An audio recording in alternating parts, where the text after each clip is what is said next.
Halo teman-teman, kenalin kita dari kelompok Kompon. Ikutin kegiatan kita hari ini yuk. Jadi hari ini kita lagi belanja buat persiapan untuk berbagi kepada responden-responden kita yang sudah membantu kita untuk memenuhi tugas mata kuliah PKN. Ikutin terus ya, enjoy!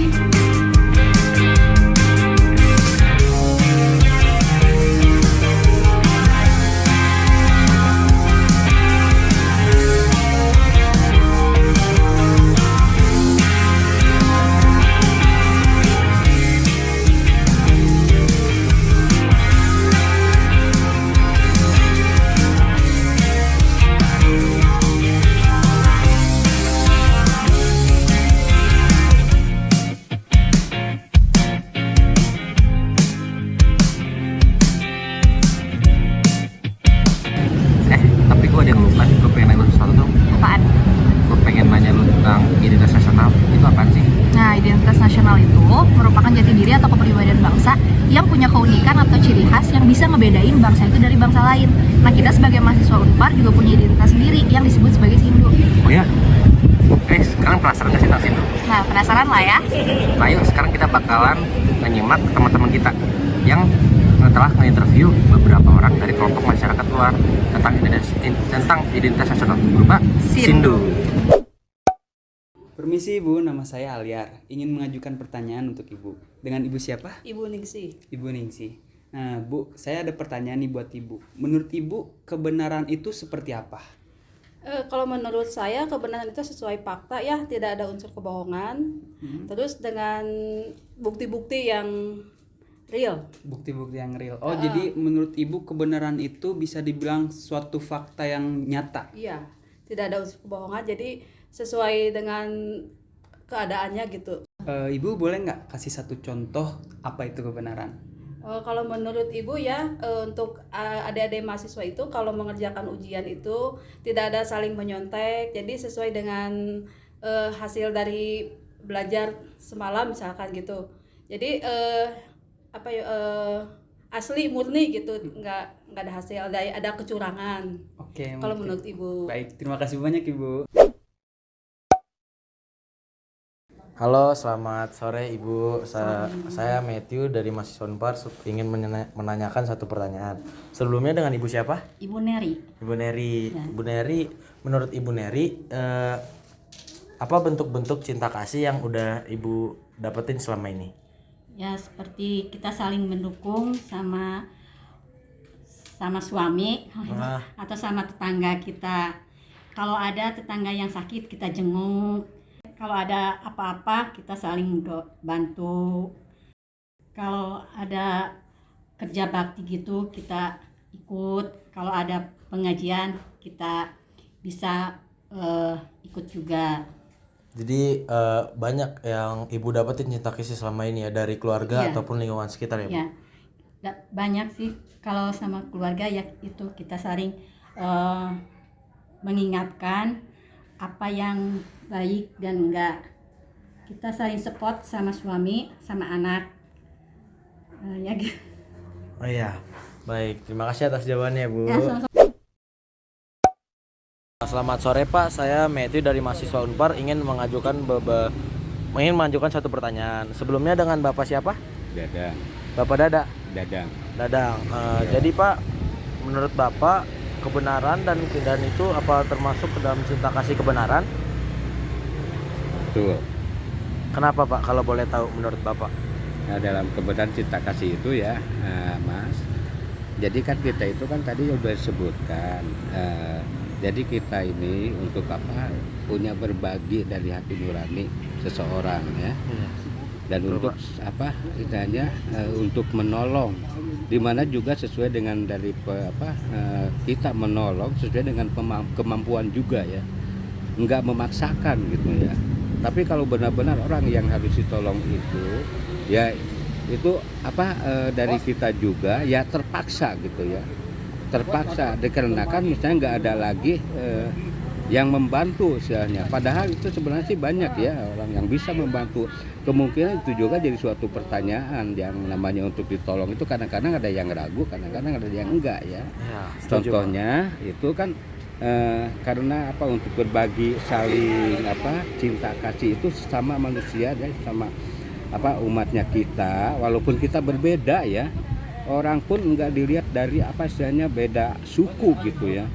Karena itu sifatnya itu kok orangnya beda sukunya gitu ya, itu gimana harus ditolong, karena itu perlu pertolongan pas kebetulan misalnya kita bertemu bertatap mata ya. Contohnya aja Mas suatu misalnya di perjalanan, ini perjalanan ada suatu musibah, nah kebetulan ada saya lihat perlu ya, kasihan nggak ada yang menolong padahal orang itu banyak.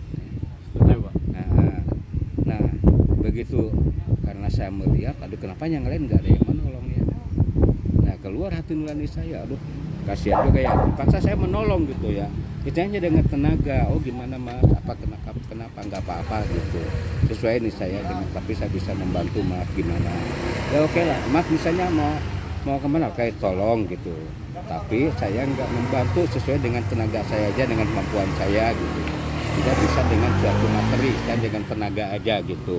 Nah di sana ya suatu yang ditolongnya itu juga, tapi dilihat dulu dari sistem dari sistem yang ditolong itu apakah itu hanya sifatnya menolong enggak, yang ditolong itu kan kita juga mikir ya, apa itu benar bantuan pertolongan apa tidak, kadang-kadang kan sekarang kan udah tahu ya, yang perlu ditolong itu kebanyakan yang modus-modus ya, akhirnya malah yang ditolong, yang nolongnya itu malah jadi celaka sendiri gitu. Makanya kita harus lebih hati-hati gitu. Itu juga kan ada bagian dari cinta kasih kita itu, tapi lihat dari suatu orangnya dan juga yang dari niatnya dari hati nurani kita sendiri dengan penuh keikhlasan itu bersedia gitu, apalah semacam apa gitu. Tapi kalau untuk menolong yang hal-hal untuk kira-kira untuk negatif ya kita nggak mau gitu. Jadi aja gitu. Jadi menurut Bapak itu ya Pak? Iya. Banyak ya Pak contohnya? Banyak contoh. Kalau dalam kecintaan. Tapi harus hati-hati juga ya Pak? Kita juga harus hati-hati. Dan dilihat kan dari nilainya orangnya dulu, pribadinya gitu. Kan sekarang itu kan banyak menolong. Memang sih saya juga pernah sih gitulah yang suatu kejadian buat saya gitu. Memang saya asli pernah kejadian gitu. Itu perlu seorang ditolong tapi dia modusnya ternyata gitu, masalah lah dia kembali ke diri kita. Kalau kita nggak hati-hati gitu, celaka kitanya gitu. Ya gitu aja. Makasih ya Pak atas jawabannya. Baik Bapak, kami dari mahasiswa Unpar ingin mengajukan beberapa pertanyaan untuk Bapak. Nah, dengan Bapak siapa? Dengan Bapak Lanlan Kurniawan. Dengan Bapak Lanlan Kurniawan. Lanlan Kurniawan. Saya akan mengajukan pertanyaan Pak. Menurut Bapak, bagaimana rasanya jika Bapak tidak merasakan cinta kasih? Kalau menurut saya, kalau orang tidak mendapatkan rasa cinta kasih, orang tersebut paling merasa jadinya nggak pede, terus kurang bersemangat ya. Lalu orang tersebut istilahnya jadi kayak broken home gitu. Jadi kurang lebih kata-kata yang dari Bapak dampaknya adalah mereka mendapatkan dampak negatif ya Pak ya? Dampak negatif. Menurut Bapak solusinya apa kira-kira Pak agar mendapatkan cinta kasih tersebut Pak? Solusi saya paling untuk mendapatkan cinta kasih tersebut ya paling dengan cara bergaul gitu. Dengan cara bergaul dalam artian gaulnya bergaul positif ya. Jadi solusi dari Papa adalah dengan mulainya bersosialisasi dengan yang hal positif gitu Pak ya. Yang positif. Oke Pak, terima kasih banyak ya Bapak. Mungkin ada yang ingin ditambahkan lagi oleh Bapak? Paling penambahan saya mengenai tanda cinta kasih ya. Iya. Sering-seringlah untuk mendekatkan diri kepada Yang Maha Kuasa. Soalnya salah satunya dengan cara mendekatkan diri kepada Yang Maha Kuasa, jiwa kita sedikitnya akan merasa tenang, baik ya. hal-hal yang baik, akan merasa tentram. Paling Segitu paling segitu Pak. aja. Siap. Terima kasih banyak ya Pak. Baik Bapak, kami dari mahasiswa Unpar ingin mengajukan beberapa pertanyaan untuk Bapak. Dengan Bapak siapa? Pak Mamat Pak Mamat ya. Oke, jualan Bapak. bensin ini. Pak Mamat, saya ada pertanyaan nih. Menurut Bapak, apakah semua orang yang ada di Indonesia ini wajib mendapatkan cinta kasih, Pak? Wajib. Wajib ya, Pak. Iya. Berarti berhak juga ya, Pak? Iya ya? berhak juga, wajib berhak ya. Karena kenapa, Pak, kira-kira? Karena yang kesadaran kita sendiri, kesadaran saya gimana gitu. Jadi nggak terpaksa gitu. Tidak terpaksa Ya ya, tidak Pak, paksa itu wajib aja, nggak terpaksa ya. Mungkin Bapak bisa contohkan yang Bapak lakukan untuk memberi cinta kasih kepada orang lain seperti apa, Pak? Ya kalau menurut memang kita suka amat atau apa, nggak suka, jadi nggak terpaksa lah, jadi suka ngasih segala semua macam-macam gitu. Berarti kurang lebih Bapak suka Bapak membantu dengan hal positif, iya, bisa membantu dengan gotong royong. Ya mungkin, itu gotong atau royong, apa-apa kalau gitu, apa-apa Pak, bisa ya. membantu, jadi hal-hal itu kan hak bapak kalau bantu-bantu gitu. Ya memang ada bangun begitu ya. Mungkin ada yang ingin Bapak Ya, udah. tambahkan lagi atau Udah sudah? cukup segitu. Sudah cukup. Ya, Terima kasih banyak ya, Pak. ya sama-sama. Selamat sore, perkenalkan nama saya Frederick. Jadi saya ingin memberikan satu pertanyaan. Dulu dan saya ingin perkenalkan diri dulu. Perkenalkan, nama saya Ardian. Dengan kakak. Oke, menurut kakak, apakah cinta kasih dalam kebenaran itu berdampak pada kehidupan seseorang? Menurut saya itu berdampak ya, karena kita sesama manusia saling membutuhkan, saling berdinamika ya.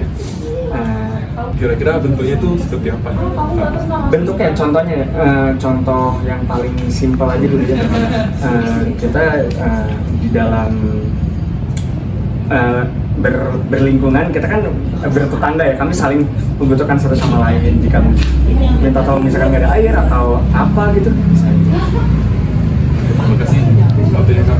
Nah, setelah kita melakukan interview kepada beberapa orang dari kelompok masyarakat, seperti yang sudah di awal aku singgung, bahwa para responden akan mendapatkan hadiah sebagai bentuk terima kasih dari kelompok kami atas partisipasi dan kontribusi berharga yang telah mereka berikan dalam proses wawancara ini. Segitu dulu ya teman-teman, terima kasih sudah mengikuti kegiatan kita hari ini. Semoga banyak hal baik yang dapat teman-teman ambil dan bisa teman-teman implementasikan dalam kehidupan sehari-hari. Sampai jumpa di kegiatan kita selanjutnya. Salam dari kelompok Klepon. Bye-bye!